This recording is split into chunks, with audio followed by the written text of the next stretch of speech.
absolute yes. Democracy can work in Nigeria. You know, and I take to that submission of, I think, the former British Prime Minister, Winston Churchill, who said that democracy is the worst system of government until you try every other system of government. To everybody who criticizes democracy, you will appreciate it when you try another one.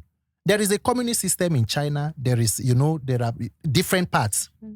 The problem with Nigeria is democracy has two faces. There is the principle and the practice of democracy.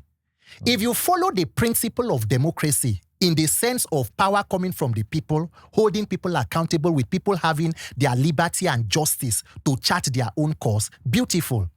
Nigerians have put democracy in principle on the side, and the democracy in practice have been hijacked by a handful of political elites who have now privatized the profits and socialized losses to Nigerians. So the people who are benefiting in democracy today are politicians. That is why on Democracy Day, June 12th, the only people you will see holding parties in government houses, governor, president, they go there, they open bed, they cut cake. Nigerians who are on the street are asking, where are the dividends of this democracy?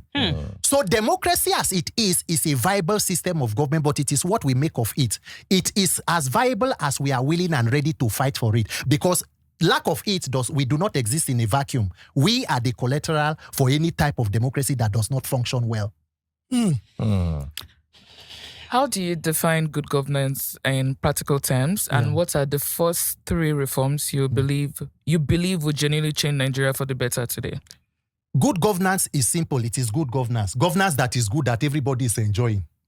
Where the average person wakes up with a sense of responsibility and citizenship to a country, where you are proud of your heritage as a person. When you can come out and say that I am Nigerian, I am proud of my roots, my passport is opening doors for me, I earn the respect on the international stage as every other citizen of any nation in the world.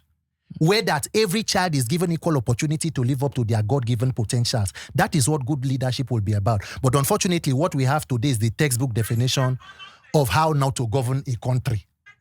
So if we want to talk about reforms, the judiciary is bad, the law enforcement system is in shambles, the civil service, the health sector, the oil sector. But as I have always said, the number one priority must be the electoral process. Why? Because unfortunately, the judicial arm of government are the only unelected arm of government. They are appointed by the executive, confirmed by the Senate. So for you to fix if we do a protest now to pursue the judges, then they'll be reappointed by President Tinubu and confirmed by Senator Akpabio and his people there. So you must now fix the process through which the executive and legislative arms get into power. Because if you don't have control of that process, they continue to recycle themselves. That is why you see yourself in a vicious circle of lamentations. Nigeria's problem do not change. You only discuss it on different platforms. If you are talking about fuel subsidy, there was protest before. Inflation, it was before.